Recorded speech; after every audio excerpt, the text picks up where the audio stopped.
Olá, boa noite. Boa noite, seja bem-vindo ao Rede TV News. Um dos maiores traficantes de drogas do país foi preso na Grande São Paulo.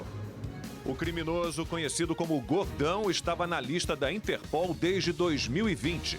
O presidente do Senado, Rodrigo Pacheco, se reuniu com o ministro do STF, Luiz Roberto Barroso, em busca de uma solução sobre o piso nacional da enfermagem. O bicentenário da independência do Brasil. Você vai ver as primeiras celebrações e os preparativos para os eventos desta quarta-feira.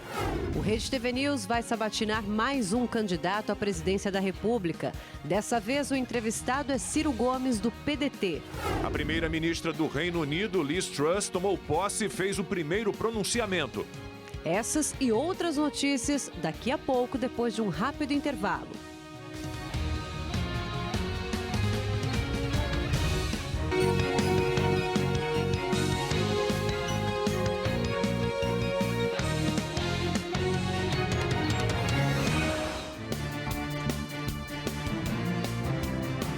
O Rede TV News está sabatinando candidatos à presidência da República. Foram convidados os 4 primeiros colocados na pesquisa de opinião pública nacional do Instituto Paraná Pesquisas, que foi divulgada em 24 de agosto e registrada no TSE. E hoje nós vamos entrevistar o candidato Ciro Gomes, do PDT. Candidato, muito obrigada pela presença aqui na nossa sabatina. A gente vai começar falando de auxílio. No seu plano de governo, a proposta é de R$1.000 para auxiliar essas famílias mais pobres. Gostaria de saber de onde vem, né? Já que a gente tem um teto hoje de R$600, que já é complicado. Como vai ser feito esse programa? Me permita cumprimentá-la, Érica Lacombe, e a todos os espectadores da nossa Rede TV News. Veja, essa é a pergunta. Na verdade, eu não estou propondo um auxílio. Já desde 2018, numa candidatura à presidência da República, eu proponho um novo modelo previdenciário. E a ideia é de que o programa de renda mínima de cidadania, que eu dei o nome Eduardo Suplicy, em homenagem a um cidadão que a vida inteira lutou por isso, embora não seja do meu partido, é transformar a renda mínima de cidadania num direito previdenciário, portanto, com status constitucional, uma das 3 pernas do modelo previdenciário que eu propus. E aqui é muito simples de explicar o financiamento por uma circunstância prática. Como é um direito previdenciário, eu vou somar o BPC, que, enfim, hoje gasta aí uns 150 bilhões, né? Vou somar o seguro-desemprego, a aposentadoria rural, o Auxílio Brasil, que era o Bolsa Família, e para completar o programa, que são 379 bilhões de reais por ano, eu preciso mais 80 bilhões. Eu estou propondo um imposto sobre grandes fortunas na pessoa física, com uma alíquota muito moderada, de 0,5% a 1,5%, apenas e tão somente nos patrimônios na pessoa física superiores a 20 milhões de reais. Então, quem tiver patrimônio abaixo de 20 milhões de reais não vai ser elegível para esse imposto sobre grandes fortunas. Só quem tiver na pessoa física, não é na empresa, o patrimônio igual ou superior a 20 milhões. Com isso, eu alcanço apenas 58 mil contribuintes, acho os 80 bilhões que preciso para fechar os 380 bilhões do programa, e ele vira um programa previdenciário. Portanto, independentemente de Partido Azul, PT, Bolsonaro, vai ser um direito previdenciário como a aposentadoria. A taxação sobre grandes fortunas, ela não sei se é o seu modelo, mas ela existe hoje em apenas 3 países desenvolvidos, né? Então, de que maneira funcionaria? Não provocaria uma evasão de divisas? E aí eu vou fazer a pergunta do nosso roteiro e o senhor pode incluir a resposta a essa da taxação de grandes fortunas. Se o senhor for eleito, quem comanda o seu Ministério da Economia, quem deve ser o comandante do Ministério da Economia? O senhor já tem alguns nomes. E qual seria a linha econômica, né? Pensando na taxação de grandes fortunas, por exemplo? Qual seria a linha? A minha proposta não tem similar em nenhum lugar do mundo. Ela é uma proposta que tem a ver com a concentração de renda brasileira, que não tem nada parecido no planeta Terra. Como eu lhe disse, se eu alcançar apenas na pessoa física patrimônios superiores a 20 milhões de reais, num país de 212 milhões de habitantes, eu acho 58 mil contribuintes. Não existe nada disso no mundo. Esse nível de concentração de renda é que exige que o Brasil, para abolir a miséria que hoje impõe fome a 33 milhões de pessoas e subnutrição a 125 milhões de pessoas, não é nada que eu queira perseguir ninguém, nem tenho nada contra rico. Eu apenas preciso pedir que os ricos compreendam que o Brasil não pode mais adiar uma ação que revogue a miséria, que revogue a pobreza de massa, porque com 58 mil contribuintes apenas, cada um super rico no Brasil vai me permitir financiar a eliminação da pobreza, ou seja, R$ 471 de renda por cabeça no domicílio para 871 brasileiros. Isso não custa nada. Agora, vamos lá, quando se criou o imposto sobre grandes fortunas na França, que o Bolsonaro e o Lula, juntinhos, iguaizinhos, com a mesma concepção, denunciam, não havia ainda a região do euro. Você sabe que se você sai da França para Luxemburgo a pé, então a alíquota era muito alta. Eu estou propondo uma alíquota que, só para você ter uma ideia, para alguém tirar a fuga de capital, precisa converter real em dólar. Nessa operação, a pessoa paga 0,38 de IOF. Basta que eu calibre o IOF de 0,38 para 0,51, pagar 0,50 de alíquota é mais barato e mais simples. Em relação ao Ministério da Economia, quem seria o nome para comandar esse ministério tão importante? Veja, eu não sei ainda quem serão as pessoas. Eu posso dar ao mercado 2 nomes, e eu faço isso por seu intermédio, que vão balizar concretamente o que é que eu penso em matéria de desenvolvimento econômico e de finanças públicas. Mauro Benevides Filho, PhD em Vanderbilt, nos Estados Unidos, hoje deputado federal, ex-secretário de Fazenda do Ceará, que é um absoluta extraordinário camarada, ninguém entende mais do que ele de finanças públicas, e o professor Nelson Marconi, ligado ao novo desenvolvimentismo da Fundação Getúlio Vargas em São Paulo. Ciro, eu acho que foi o único repórter que conseguiu extrair isso de mim. Eu acho ótimo. Então, a linha econômica seria a que eles defendem. Sim. Ciro, sobre a política tributária, no cenário que a gente enfrenta hoje para o Brasil, qual seria o mundo dos sonhos, assim, a política de reforma tributária ideal? Perdão, Érica, eu lhe interrompi. A primeira grande tarefa é consertar as finanças públicas. Se nós não consertarmos as contas do governo, não há como a gente acabar com a maior perversão que existe no Brasil há muitas décadas, que é para impormos à nossa economia e às famílias brasileiras a maior taxa de juros do mundo. Há 30 anos o Brasil vive isso e o país está há 11 anos sem crescer nada. Então, repare, por que a taxa de juros no Brasil é consistentemente a mais alta do mundo, como de novo está sendo agora? Porque o Estado brasileiro, desequilibrado, virou um grande tomador de dinheiro. Então, se você tem uma grande voraz boca pedindo dinheiro, o preço do dinheiro, que é o juro, vai subir. Então, para eu consertar o juro de forma séria, eu tenho que tirar o cartel, botando o Banco do Brasil e a Caixa Econômica para competir, saindo do combinemos que eles estão hoje juntos, mas eu tenho que tirar o Estado do mercado tomador. Para isso, é o sentido da reforma fiscal que eu quero fazer. Qual é o objetivo? Financiar de forma sadia o Estado brasileiro e as suas políticas essenciais, simplificar a vida do contribuinte brasileiro, que é um inferno. Só para você ter uma ideia, na Europa, um empreendedor médio gasta 300 a 400 horas por ano para fazer suas obrigações acessórias. No Brasil, passa de 2.500 horas. Na Europa e nos Estados... Muita gente envolvida, né? As empresas têm... E muita burocracia, e acredite, isso é de propósito. Sabe, a profissão que mais cresce no Brasil é o contencioso, sabe, tributário, fiscal. A gente tem que simplificar radicalmente. E qual é a guia disso? As melhores práticas internacionais e a melhor literatura, para a gente não inventar a roda. Então, vamos lá, imposto sobre o consumo, no mundo inteiro só tem um. Não é o da senadora Soraya, é o IVA, que lá no mundo estrangeiro chama VAT. A gente viaja para os Estados Unidos, você paga ali 5, 6, 7%, e aquele é o único tributo. No Brasil tem 6%. ISS municipal, ICMS estadual, IPI federal, PIS federal, COFINS federal e contribuição social sobre o líquido federal. A minha proposta teórica já é fazer esses 6 tributos virarem um IVA. Qual é a peculiaridade brasileira que eu tenho que adiantar para o eleitor para que ele não vote enganado em mim? É que o IVA no mundo vai no máximo a 7%, 8%, no Brasil vai ter que nascer com 24%, 25%. Por quê? Porque PIS, COFINS e contribuição social sobre o lucro líquido, sendo tributos para o contribuinte, vão financiar, na verdade, a Seguridade Social quebrada. Portanto, nós não podemos ter um imposto como o mundo igual, no começo. Porém, esse é um imposto que pode se viabilizar caindo a alíquota durante o tempo, na medida em que você formaliza a economia e mais gente contribua, portanto, a incidência individual por contribuinte pode cair. Problema brasileiro. Por que nunca ninguém fez o que o mundo inteiro faz? Porque a política brasileira não considera o Brasil como ele é. Hoje tem 23 dos 27 estados, Érica e Lacombe, quebrados. Sabe quem está no... precisa também de uma reforma política. O senhor faria Precisamos fazer uma reforma que entenda que a quebradeira dos estados tem que ser resolvida. E por que razão São Paulo, Rio, Minas, Rio Grande do Sul, por exemplo, estão quebrados? Porque o governo federal tem uma dívida em que o governo é credor, esses estados não têm influência sobre os juros mais criminosos do planeta Terra, deviam 1.000, pagaram 10 mil, estão devendo 100 mil.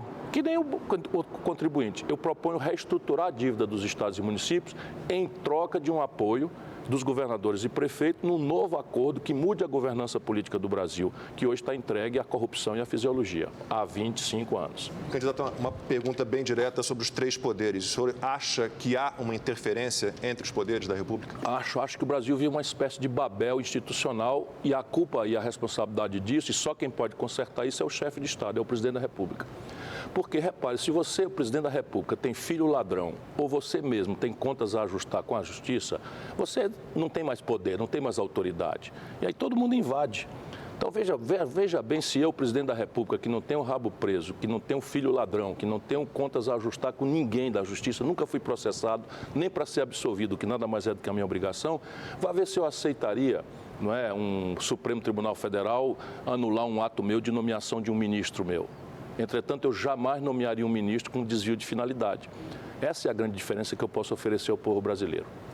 Dá para resistir, então, a desmandos, a interferência? Sabe, se você não tem medo, você tem a obrigação de cumprir o seu juramento. Quando a gente toma posse, a gente bota a mão aqui e jura sobre a Constituição, pedindo a Deus que abençoe, não é bem a tradição brasileira, mas é a minha, que sou cristão, eu juro defender e fazer cumprir a Constituição. Portanto, é tarefa do chefe de Estado fazer os outros poderes cumprir a sua obrigação constitucional também. E quem invadir está extrapolando. Quem tem autoridade põe um limite. É assim que se organiza a divisão de poderes na teoria. Conversei com o seu colega lá na CNN recentemente, com o William Vac, sobre isso. Montesquieu. O espírito das leis. Ciro, vamos falar um pouquinho de educação. A pandemia afetou diretamente muitas crianças, muitos estudantes, enfim. E a gente continua com esse problema que já vem de muito tempo. No seu plano de governo, por exemplo, tem uma meta de educação para o Brasil estar entre os primeiros do mundo, entre os 10 primeiros em 15 anos. No entanto, o senhor pretende uma gestão apenas como presidente se for eleito. Né? Como fazer isso? E outra coisa, eu queria saber se o senhor é a favor da progressão continuada também no estudo, esse modelo que a gente tem hoje de ensino. Não. Meu projeto é todo audacioso, se vocês me permitirem, ele está escrito como teoria, como compreensão teórica do Brasil, mas quem tiver vontade de conhecer mais detalhes da aplicação desse projeto no dia a dia, nas tarefas todas, entra, por favor, nas minhas redes, cirotv.com.br, ali a gente tem a porta para as minhas redes e tem todos os detalhes para fazer. A minha ideia é que o Brasil, entre corrupção, incompetência, etc., tem um outro problema que a gente não chama muita atenção, que é a absoluta mediocridade com que a liderança brasileira encara os nossos problemas. E veja, eu venho do Ceará e eu posso pedir às pessoas para conferirem no Google, né? Quem é a melhor educação pública do Brasil? Um estado pobre como o Ceará. 79 das 100 melhores escolas do Brasil estão no Ceará. Nós estamos com 60% das escolas em tempo integral. Vamos avançar para 100% já com meta, prazo, data, orçamento, localização, capacitação, concurso, etc. Portanto, o manual de fazer eu já tenho, funcionou. Funciona num estado pobre, imagina. Mas não mudou muito também de quando o senhor era governador, nos anos 90? Muda profundamente, mas por que eu estou me comprometendo em 15 anos? Porque educação não pode ser uma tarefa de um partido, nem de um mandato. Eu não preciso me reeleger lá no Ceará nenhuma vez. Governador mais popular, nunca voltei. Preparei uma nova geração. Por quê? Porque a gente precisa dar passagem. O Lula, por exemplo, é candidato desde 1989. Isso destrói uma democracia. Sabe, não é razoável um país que tem a vitalidade do Brasil e as contradições do Brasil. Desde 89, quando tem eleição direta, só tem um homem no Brasil. Sabe, com todas as contradições morais, econômicas, tragédias de conchavos vergonhosos, é o Lula que está hoje, com 76 anos de idade, querendo de novo, com um vice que pensa o oposto dele. Então, a política ela tem que ser planejada estrategicamente e as pessoas vão eleger. E aí a institucionalidade na questão da educação vai para a Constituição, que basicamente são 2 movimentos. Primeiro, mudar a pedagogia. O que é a pedagogia hoje? É o decoreba do século XX, do século XIX. O aluno que em tempos de realidade virtual, sabe, de Google, de coisa, o aluno acha um cacete, acha uma coisa chatérrima ir para uma escola, coitado, o professor com um giz, rabiscando a lousa, dizendo que Pedro Álvares Cabral descobriu o Brasil em 22 de abril de 1500 por acaso. Isso é puro lixo. Nós precisamos reestruturar por uma pedagogia inovadora que prepare o profissional do século XXI, da economia digital, do mundo do conhecimento. Isso exige eu retreinar o magistério. E eu preciso estimular o magistério, eu tenho que transformar o magistério numa profissão com a remuneração qualificada de um acesso à classe média alta. Isso é pouco? É muito? Não interessa. É essa a tarefa que eu quero me propor de fazer. Por isso eu digo de onde vem o dinheiro. Aí você me perguntou uma questão específica, promoção automática. No Ceará, para chegarmos onde chegamos, nós tentamos todas as escolas. Experimentamos promoção automática, é um desastre. Sabe? Aprovação automática? Automação. Reprovação é outro desastre. O que é que nós aprendemos? Com os japoneses. Nós estamos procurando fazer, o que é que nós aprendemos? O aluno no Ceará agora é avaliado individualmente ao longo do processo. Se ele começa a decair, antes que ele comprometa o ano, ele vai ter um apoio, um reforço, envolve a família, pega um segundo turno, reforço escolar, novas tecnologias, e aí nós conseguimos um êxito extraordinário, alfabetização na idade certa, e eliminamos a principal causa de evasão escolar, que é a repetência. O garoto vai perdendo a idade, os coleguinhas vão chegando mais novo, ele se sente mal, envergonhado, bullying e cai fora.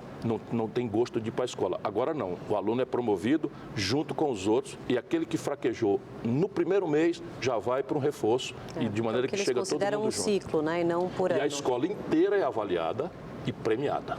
Agora sobrou um dinheirinho lá na minha cidade, em Sobral, que é onde nós começamos a experimentar, chegamos ao 15º, 16º salário com o Fundeb, que deu uma sobrinha. Não dá para fazer todo ano isso, mas é aí que está.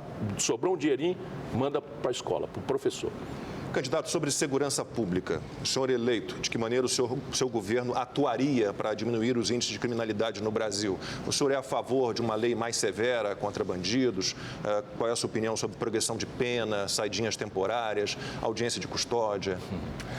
Veja, duas questões centrais e algumas laterais que você já mencionou na inteligência da sua pergunta. A primeira questão central, e eu vou encher o saco do eleitor brasileiro que me dê a sua atenção, me dê a honra, é que o Brasil hoje não tem orçamento para nada. Sabe quanto é o orçamento federal para a segurança pública? 1/3 de 1%. Isso que eu estou dizendo, você pega R$100, tira R$1, divide esse R$1, 30 centavos é o que vai para a segurança. Isso num governo que se elegeu falando em segurança, etc, etc. Portanto, sem orçamentação, nós vamos aterrissando em coisas práticas. Por exemplo, a instituição encarregada de reprimir o contrabando, o crime organizado, o tráfico de armas, o tráfico de drogas, né, o crime do colarinho branco, os crimes financeiros é a Polícia Federal. Sabe qual é o efetivo? Dá vontade de eu falar baixinho, sabe? O efetivo da Polícia Federal hoje são 16 mil homens e mulheres. 16 mil. 40% dos quais estão carimbando papel atrás de balcão, fora da investigação e da repressão. Um centro de excelência do serviço público brasileiro. Portanto, é preciso orçamentar a segurança com a proporção do que a sociedade entende que é grave. Isso aqui é o primeiro grande compromisso, que o único que está propondo dizer para as pessoas, olha, não se engane, se o Lula se eleger sem mudar o quadro de financiamento, vai ser o maior estelionato eleitoral da história. O Bolsonaro se elegeu com 70% do eleitorado, está aí uma decepção grande, menos da metade das pessoas que votaram nele ainda anunciam que vão votar nele. E eu só quero ser presidente se for para mudar o Brasil. Não quero ser caçado, não quero ser preso, não quero ser desmoralizado, que é o destino de todos os presidentes que foram eleitos no Brasil. Isso é uma tragédia que precisa aprender com humildade a lição que está aí. Então, veja, agora a outra etapa é essa. Qual é que eu vou mudar? Acho que a audiência de custódia é uma coisa importante. Não é isso que garante impunidade a ninguém. Sabe, o camarada foi preso pela polícia, vai num juiz, o juiz examina se o flagrante está correto, manda lá para a prisão temporária, para a prisão provisória. Eu compreendo que as pessoas muito angustiadas e muito com a sensação de impunidade protestem contra, mas não é esse o problema. O problema do Brasil é crimes de natureza mais sofisticada, a solução é tecnologia, não é aparato. Se você olhar, roubo de carga, sequestro, enfim, essas coisas, assalto a banco, isso tudo, a tecnologia hoje tem uma ferramentaria que, experimentada no Ceará, eu apresento apenas para a gente ter exemplo prático daquilo que eu estou falando. Funciona. Funciona mesmo, sabe? Câmeras, reconhecimento facial são as obviedades. Mas a outra parte explodiu no Brasil como uma realidade e não se mexeu numa instituição Lacombe. Foi durante a governança do PT que se sediou na periferia do Brasil as facções criminosas. E não mudou uma lei, uma norma, nada. E aí temos um problema. Se espera que quem vai enfrentar a facção criminosa seja um policial local, isso não tem nenhuma chance de acontecer, salvo um herói ou outro que existe. Por quê? Porque ele é um trabalhador. A família dele, de pequena classe média ou trabalhadora, está morando na periferia e precisa desenvolver, sabe, uma convivência para sobreviver do terrorismo da facção criminosa que dominou as periferias do Brasil. Portanto, isso tem que ser federalizado. Tem que ser uma coisa cirúrgica, mapear o caminho do dinheiro, e eu vou fazer isso. Essa é a grande inovação. Vou trazer para o governo federal, federalizar todo o itinerário de enfrentamento do crime organizado, facções criminosas e milícias especialmente. Sobre segurança pública, bem rapidamente, o senhor é a favor da privatização do sistema prisional? Claro que não.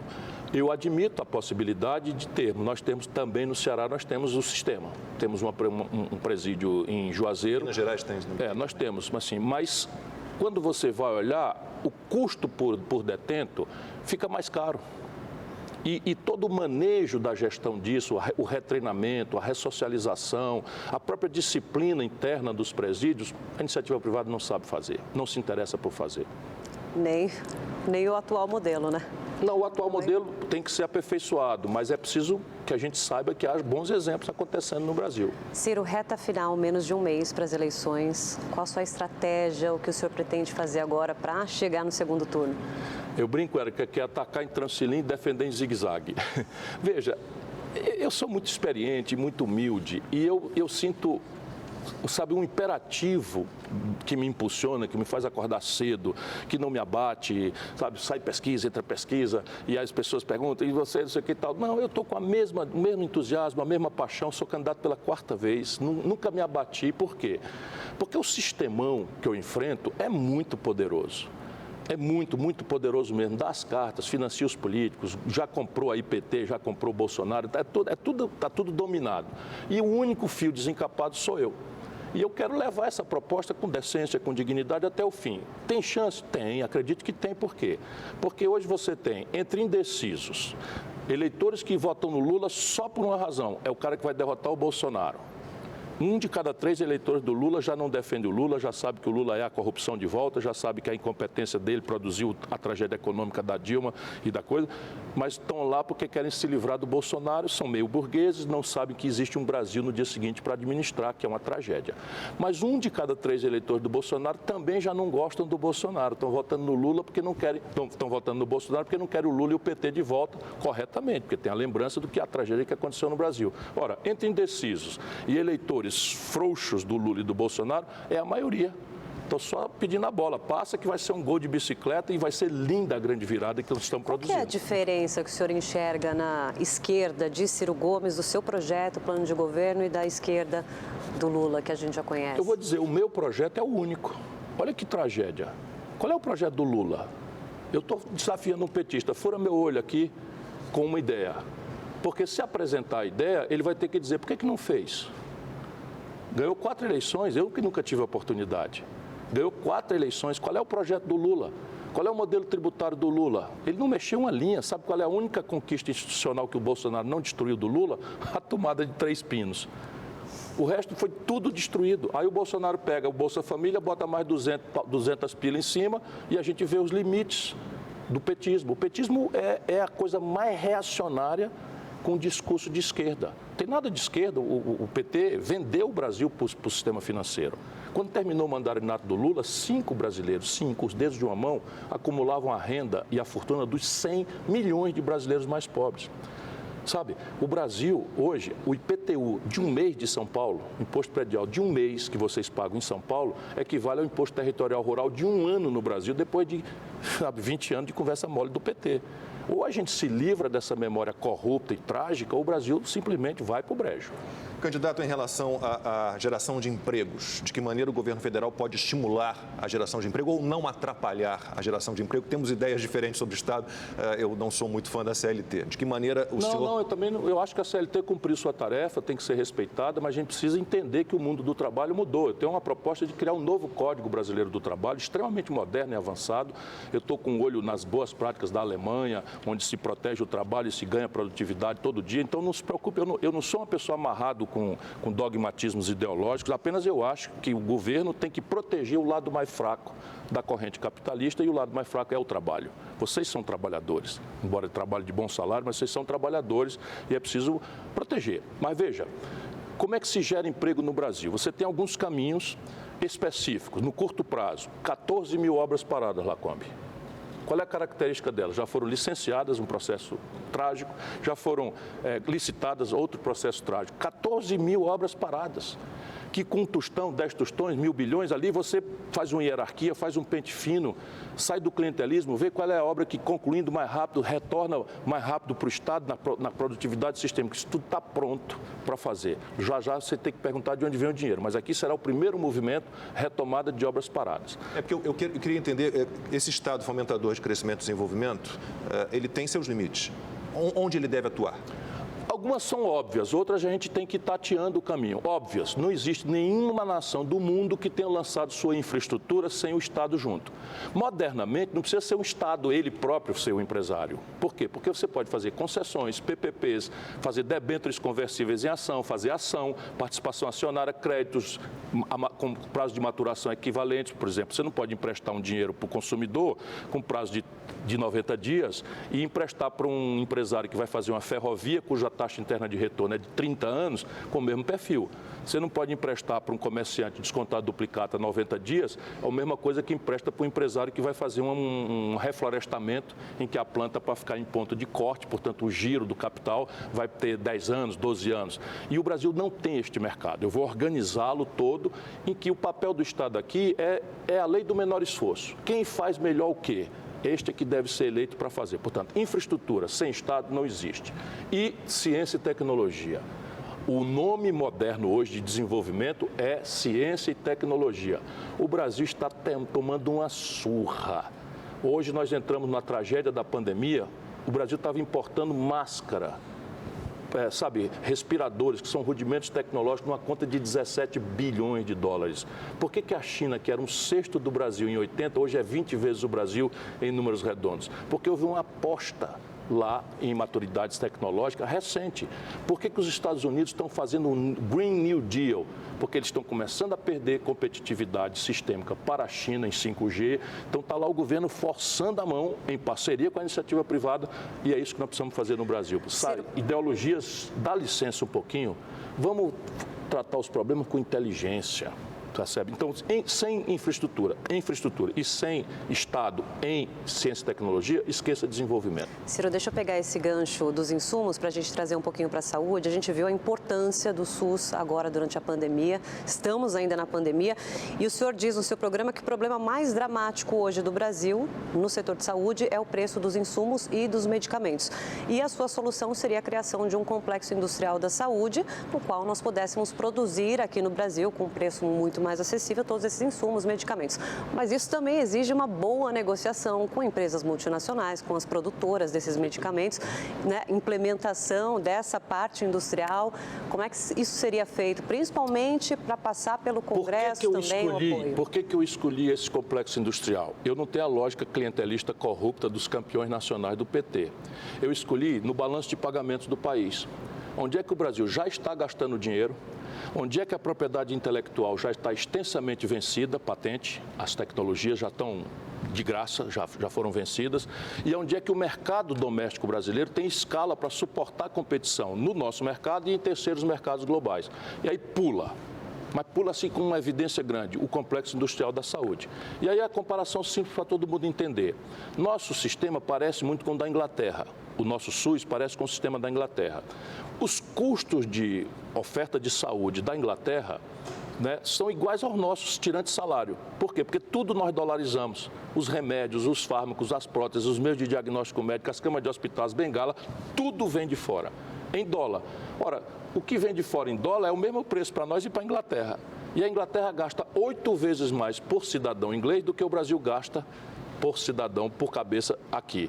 Portanto, o milagre do SUS é uma coisa impressionante. O nome disso é servidor público. A minha solidariedade aos enfermeiros. Contem comigo aí na luta para a gente convencer o ministro Barroso de que isso é uma conquista importante, embora o Congresso tenha que parar de fazer cortesia com chapéu alheio. Manda pisos salariais para cá e para colar e não manda o dinheiro para pagar, e eu estou comprometido também em resolver o problema do dinheiro. Então, veja, como é que eu penso fazer? Lei do menor esforço. É estatal? Não, é não. O que eu quero? Eu quero pegar a Universidade de Montes Claros, lá no norte de Minas, Vale do Jequitinhonha, Mucuri, que é a região pobre de Minas, e pegar a universidade, quebrar os pacotes tecnológicos com patente vencida, fazer uma incubadora de empresa, pegar a garotada dali e a compra governamental protegida pelo nosso status na Organização Mundial do Comércio vai dirigir essa encomenda. E isso aí explode de renda, de emprego e barateia o custo da saúde no Brasil. Eu peço desculpas em interrompê-lo, porque nós temos só 1 minuto e meio para as suas considerações finais. Eu quero agradecer, Lacombe, Érica, a nossa Rede TV News, obrigado a todos vocês que nos acompanharam. E uma oportunidade é o que eu peço ao povo brasileiro. Bote o pé atrás. Para que tomar essa decisão? Crê, morre, ódio, paixão despolitizada, isso não bota comida na mesa de ninguém. Veja de onde eu venho, procure conhecer minhas ideias, cirotv.com.br e você vai ver, o Brasil pode mudar e está na nossa mão fazer isso. Acredite em você mesmo, me dê uma oportunidade. Candidato, muitíssimo obrigado pela sua participação aqui no Rede TV News. Boa sorte para o senhor. Obrigado. E essa foi então a sabatina do candidato à presidência da República, Ciro Gomes, do PDT, que teve a oportunidade de apresentar suas propostas de governo aos eleitores brasileiros. Fica aqui meu agradecimento também ao Ciro Gomes. Muito obrigada. A polícia de São Paulo fez a reconstituição da morte do barqueiro e ambientalista Adolfo Duarte. Ele morreu durante um passeio com 4 jovens numa represa na zona sul de São Paulo. Os 2 casais suspeitos de matar Adolfo Duarte, conhecido como Ferrugem, participaram da ação. Eles chegaram ao local por volta das 3 horas da tarde. A primeira a ser ouvida foi Micaele da Silva Moreno. Depois participaram os outros jovens, Catiele Souza Santos, Maurícios da Silva e Cauã Fernandes da Silva. Todos estão presos preventivamente. A mulher do ambientalista acompanhou a reconstituição. A gente espera realmente que hoje eles falem realmente a verdade, né? Junto com os laudos que já está comprovado, que realmente hoje eles falam o que aconteceu dentro daquele barco. O ambientalista foi encontrado morto aqui na represa Binles, na zona sul de São Paulo, no começo de agosto. Um laudo do Instituto Médico Legal apontou que ele não morreu afogado. Segundo o documento, o ambientalista Adolfo Duarte morreu por asfixia mecânica, que pode ter sido causada por um aperto com as mãos ou por um mata-leão.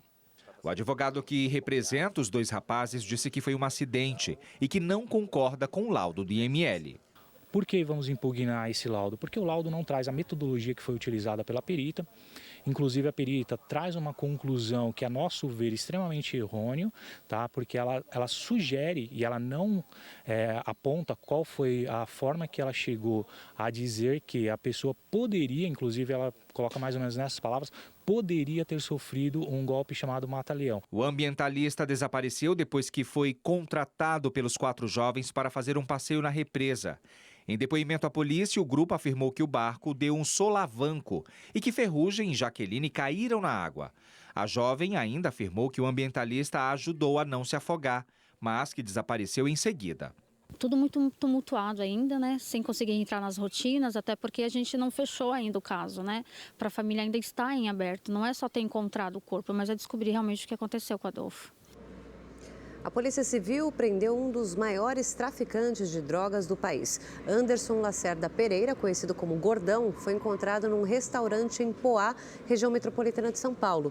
Ele estava na lista já da Interpol, a Polícia Internacional, desde 2020. O criminoso, que se inspirava no narcotraficante colombiano Pablo Escobar, usava motéis para se esconder. Nas imagens, ele chega a um desses lugares em um carro de luxo.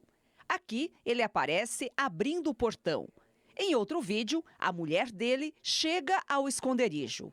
O traficante de 42 anos é acusado de enviar toneladas de cocaína para a Europa. Desde 2017, ele é procurado por associação ao tráfico e lavagem de dinheiro. As investigações apontam que, com o dinheiro do crime, Gordão montou 38 clínicas de saúde na Grande São Paulo. Pelo menos uma delas seria para atender integrantes de uma organização criminosa baleados em confrontos policiais. Ainda de acordo com a polícia, o criminoso se infiltrou na prefeitura de Arujá, também na Grande São Paulo, e fechou contratos milionários na área da saúde. Ele também comprou 15 casas de luxo. O patrimônio dele foi avaliado em 130 milhões de reais. O Anderson, pelo que nós temos de apurado até agora, ele é uma espécie de financiador do narcotráfico. Ele usa o dinheiro após a venda do entorpecente, que ele normalmente não tem em mãos, o entorpecente, E ele lava esse dinheiro através de clínicas odontológicas que estão no nome da mulher dele. Durante a ação, foi preso com ele um homem conhecido como Jânio, que seria o braço direito de Gordão na facção criminosa. Eles estão detidos no CDP do Belém, na zona leste de São Paulo. Rede TV News de volta e depois de 9 anos fechado para reformas, o Museu do Ipiranga em São Paulo será reaberto amanhã, dia do bicentenário da independência do Brasil. O repórter Guilherme Lopes está no museu e tem as informações da programação ao vivo para a gente. Oi, boa noite, Guilherme. Olá, boa noite para você, boa noite a todos. Pois é, após 9 anos, o museu é reaberto nesta terça-feira numa cerimônia especial, com os jardins franceses que foram reestruturados, as fontes também que foram restauradas. E esse evento, que começou por volta das 7h30 da noite, reúne aproximadamente 500 pessoas. Tem a Orquestra Sinfônica da Universidade de São Paulo, que também participa. O museu abre as portas aí para o público oficialmente a partir de amanhã. São 49 salas com mais de 4.000 peças. No feriado de 7 de setembro, haverá atrações para comemorar essa abertura, entre elas shows e apresentações de drones, projeções na fachada do prédio. Apenas estudantes, as escolas públicas e os trabalhadores que participaram das obras que participam da reabertura amanhã, dia da independência. Já na quinta-feira, dia 8, será a vez do público em geral conhecer o novo Museu do Ipiranga. A entrada será gratuita até o dia 6 de novembro. Só que, para isso, o público deverá se inscrever antes pelo site do museu, museudoipiranga.org.br. A reserva é necessária nesse período para que as pessoas possam conhecer como ficou o novo museu. Depois de toda essa remodelação, foram 9 anos de muito trabalho para entregar um novo museu, não só para o estado de São Paulo, mas para todo o Brasil. Ele que guarda parte da história brasileira. De São Paulo, Guilherme Lopes para o Rede TV News. Um desfile cívico-militar deu início às comemorações pelo bicentenário da independência do Brasil no Rio de Janeiro. 5.000 alunos de escolas públicas e privadas, além de tropas do Exército, participaram do desfile na Vila Militar em Deodoro, zona oeste da cidade.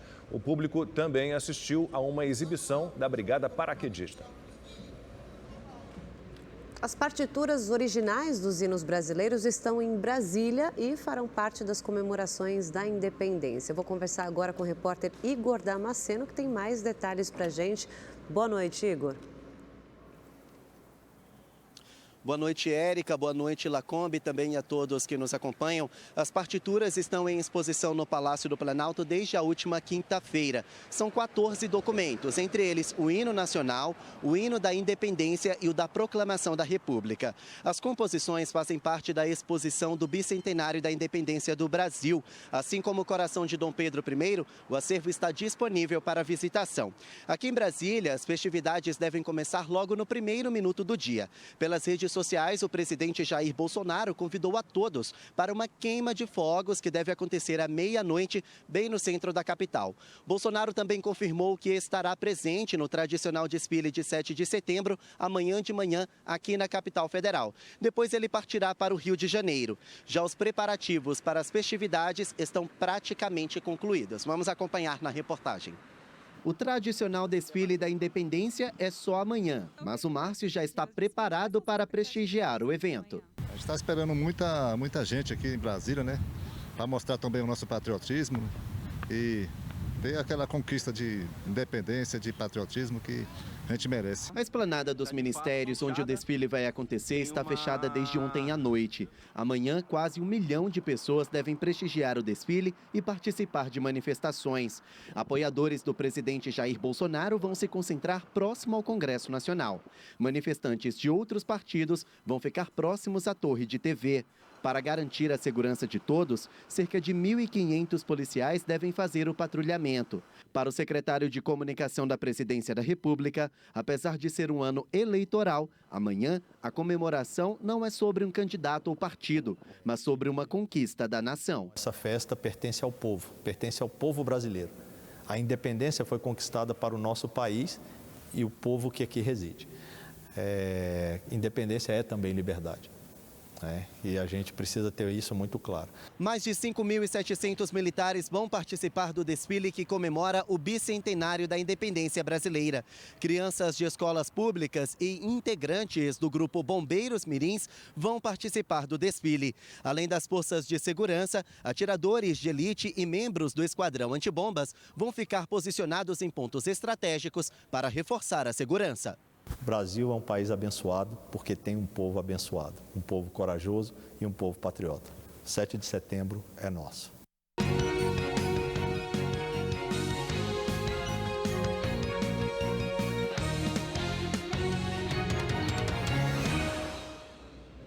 Um levantamento do Instituto Paraná Pesquisas mostra o presidente e candidato à reeleição Jair Bolsonaro e o ex-presidente Lula tecnicamente empatados dentro da margem de erro. Na simulação do primeiro turno, na pesquisa estimulada, Lula, do PT, aparece com 40,2% das intenções de voto. Jair Bolsonaro, do PL, vem em seguida com 36,4%. Ambos estão empatados tecnicamente dentro da margem de erro. No mesmo cenário, Ciro Gomes, do PDT, tem 7,3%. Simone Tebet, do MDB, aparece com 4,1%. Os demais nomes citados pelo eleitor não chegam a 1% cada. Soraya Tronic, do União Brasil, tem 0,6%. Pablo Marçal, do PROS, 0,5%. Felipe Dávila, do Novo, e Vera Lúcia, do PSTU, ficaram com 0,3% cada. Leonardo Péricles, do Unidade Popular, Roberto Jefferson, do PTB e Sofia Manzano, do PCB, tiveram 0,1% das intenções de voto. Emael, do Democracia Cristã, não pontuou. 4,2% não responderam ou não sabiam em quem votar. Brancos nulos e os eleitores que não votariam em nenhum dos candidatos somam 5,8%. A pesquisa ouviu 2020 eleitores com 16 anos ou mais em 164 municípios de todo o país. Ela foi feita entre os dias 31 de agosto e 5 de setembro. A margem de erro é de 2,2 pontos percentuais para mais ou menos. Vamos ver agora como foi o dia dos candidatos à presidência da República. Jair Bolsonaro, do PL, participou de uma missa na paróquia militar São Miguel Arcanjo e Santo Expedito, em Brasília. O candidato à reeleição se emocionou ao conversar com os fiéis sobre sua rotina de orações. Eu peço a ele mais que sabedoria. Eu peço forças para resistir e coragem para decidir. O presidente também participou de uma sabatina. Luiz Inácio Lula da Silva, do PT, participou de reunião do Conselho Político da Coligação Brasil da Esperança. O candidato falou sobre a proposta Desenrola Brasil, que visa renegociar as dívidas dos inadimplentes. Porque se a gente não resolver a vida da dívida dessas pessoas estarão impossibilitadas de continuar consumindo qualquer coisa nesse país. E se o povo não tem poder para consumo, a economia não cresce. Ciro Gomes, do PDT, se encontrou com lojistas na Rua das Noivas, na região central da capital paulista. O candidato deu entrevista e depois seguiu para Osasco, na região metropolitana de São Paulo, onde participou de uma sabatina na Rede TV. Um dos destaques foi a educação. Nós precisamos reestruturar por uma pedagogia inovadora que prepare o profissional do século XXI, da economia digital, do mundo do conhecimento. Isso exige eu retreinar o magistério. E eu preciso estimular o magistério, eu tenho que transformar o magistério numa profissão com a remuneração qualificada de um acesso à classe média alta. Hoje ele ainda participará de uma live. Simone Tebet, do MDB, passou o dia em Brasília. A candidata se reuniu com a diretoria da Associação Nacional dos Procuradores da República e prometeu atender uma das principais reivindicações da entidade, caso seja eleita. É que o próximo presidente da República aceite a lista tríplice, a vontade interna do Ministério Público e escolha o mais votado. Tebet também encontrou com representantes da Associação dos Delegados da Polícia Federal, participou de sabatina e de uma reunião com os embaixadores dos Estados-membros da União Europeia no Brasil. Pablo Marçal, do PROS, fez lives, participou de uma reunião com a equipe de campanha, deu entrevistas e visitou a estação central de Barueri, na Grande São Paulo, onde conversou com eleitores. Também esteve na Associação Comercial e Industrial de Barueri. Vera Lúcia, do PSTU, visitou uma fábrica que está fora de operação e ocupada por trabalhadores em Caçapava, no interior de São Paulo. A candidata também fez campanha nas ruas de Jacareí. Em São José dos Campos, visitou uma ocupação. Soraya Tronic, do União Brasil, passou o dia em São Paulo. A candidata gravou para o programa eleitoral e encontrou representantes da Frente Parlamentar Mista do Biodiesel. Sofia Manzano, do PCB, fez panfletagem em Brasília e deu entrevista. Felipe Dávila, do Novo, participou de uma sabatina. José Maria Imael, do Democracia Cristã, fez uma caminhada em Barueri, na Grande São Paulo. Léo Péricles, do Unidade Popular, participou de uma live. O Tribunal Superior Eleitoral validou por unanimidade os registros de candidatura à reeleição do presidente Jair Bolsonaro e do candidato a vice, general Braga Neto, os dois do PL. Os ministros concluíram que eles preenchem os requisitos previstos na Constituição. O prazo para análise das candidaturas termina em 12 de setembro.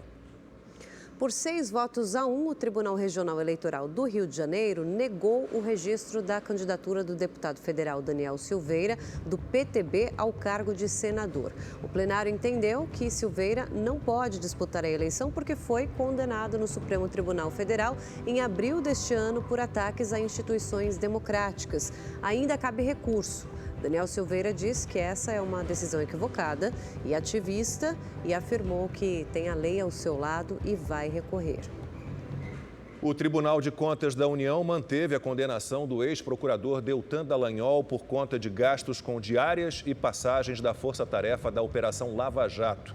No mês passado, o tribunal condenou Dallagnol, o ex-procurador-geral da República, Rodrigo Janot, e o procurador João Vicente Romão a devolver R$ 2.800.000 aos cofres públicos. Os três recorreram. O recurso de Janot ainda não foi analisado e o de João Vicente Romão foi aceito. A defesa de Dallagnol disse que a condenação não interfere na candidatura do ex-procurador a deputado federal.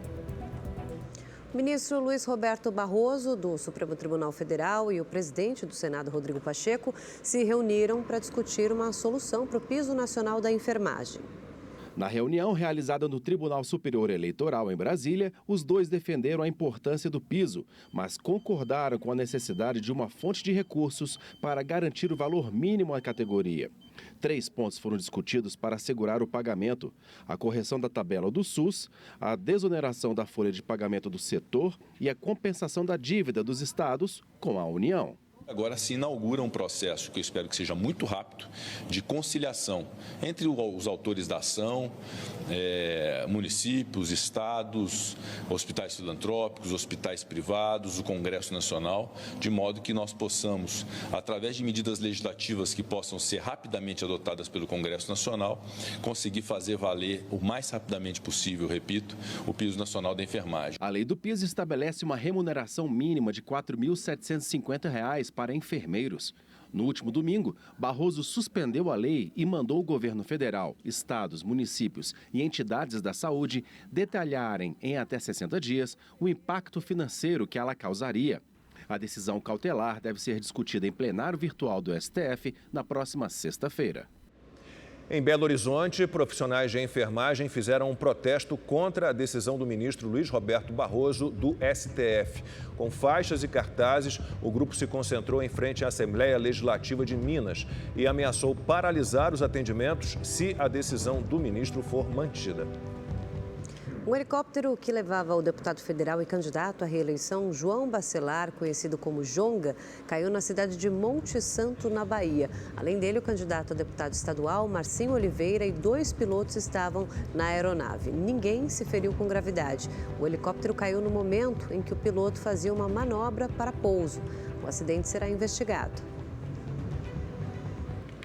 Na semana passada, uma reportagem do portal de notícias UOL acusou o presidente Bolsonaro e pessoas da família dele de ter comprado imóveis com dinheiro vivo nos últimos 32 anos. Não há provas de que as transações tenham realmente sido feitas em dinheiro em espécie. E especialistas afirmam que esse tipo de pagamento não é ilegal. A reportagem do portal de notícias UOL apontou que metade do patrimônio da família do presidente Bolsonaro, adquirido desde 1990, teve o pagamento de compra registrado em moeda corrente nacional. Segundo a matéria, isso significa que o pagamento foi feito em dinheiro vivo, numa expressão mais popular. A reportagem aponta que de 107 imóveis, 51 foram comprados com esse tipo de transação. As informações levantaram suspeitas contra o presidente, mas de acordo com a Associação dos Notários de São Paulo, o registro de bens em moeda corrente nacional era comum por parte dos cartórios e não significava necessariamente que o pagamento havia sido feito em dinheiro vivo. Segundo a Associação dos Notários e de Registro de São Paulo, até 2019 os cartórios não eram obrigados a detalhar no registro a forma de pagamento do imóvel. Isso só mudou depois de uma resolução do Conselho Nacional de Justiça. Na hora de passar a escritura, não é ali que leva o dinheiro. Aí o que o tabelião escreve? Como é que foi paga a moeda corrente. Aí escreve lá moeda corrente nacional, porque não era importante a forma. E não necessariamente moeda corrente significa que é dinheiro em espécie. Pode ser transferência bancária, depósito bancário, pode ter sido cheque ou pode ter sido antes, paga prestações. A Resolução 88 instituiu procedimentos e controles que deveriam ser adotados pelos cartórios. Bom, a gente tem que colocar em duas épocas. De 2019 para cá, existe um provimento do Conselho Nacional de Justiça dirigido aos tabeliães e aos registros de imóveis e outras atividades de registro, dizendo os casos a gente tem que comunicar de operações que estão listados lá que pode ter alguma suspeita. Então, a partir desse momento que se tornou mais nítido de os tabeliões escrever como foi a forma de pagamento. Diante da polêmica sobre os imóveis que seriam da família do presidente, Jair Bolsonaro disse que a metade é de um ex-cunhado, que há 20 anos se separou da irmã dele. A resposta foi dada durante uma entrevista na última semana, depois da sabatina do Rede TV News com os candidatos à presidência. É um empresário do ramo de venda de imóveis, bem sucedido no Vado Ribeira. Não tem nada a ver com a vida dele. Quando eu falo em ex-mulher, tem uma que estou separado há 20 anos e a outra há 12 anos aproximadamente. Não tem nada a ver com a vida delas. Os meus filhos, por exemplo, o Flávio, já respondeu.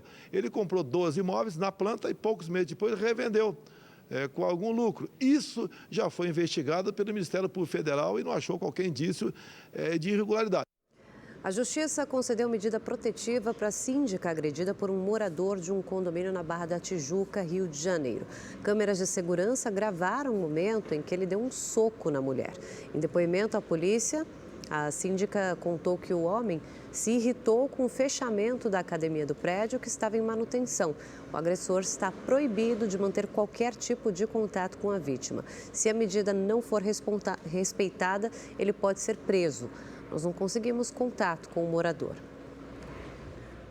Um homem fez 2 vendedoras de uma loja reféns durante uma tentativa de assalto em Feira de Santana, na Bahia. O crime foi transmitido ao vivo pela internet. Armado, o assaltante segura uma das reféns. Tudo é registrado por uma outra funcionária a pedido do criminoso. Você não vai morrer. Calma, você não vai. Você tá em uma loja. Segundo a polícia, o bandido exigiu a presença da imprensa e que a negociação fosse transmitida na internet. Momentos depois, as vítimas são liberadas e o homem é preso. Se você quiser rever essa edição do Rede TV News, as sabatinas também na íntegra, é só acessar o nosso canal da Rede TV no YouTube. Lá você pode assistir todos os nossos programas. Acesse então youtube.com/Notícias Rede TV e muito mais. O Rede TV News volta amanhã. Boa noite. Uma boa noite para você e até amanhã.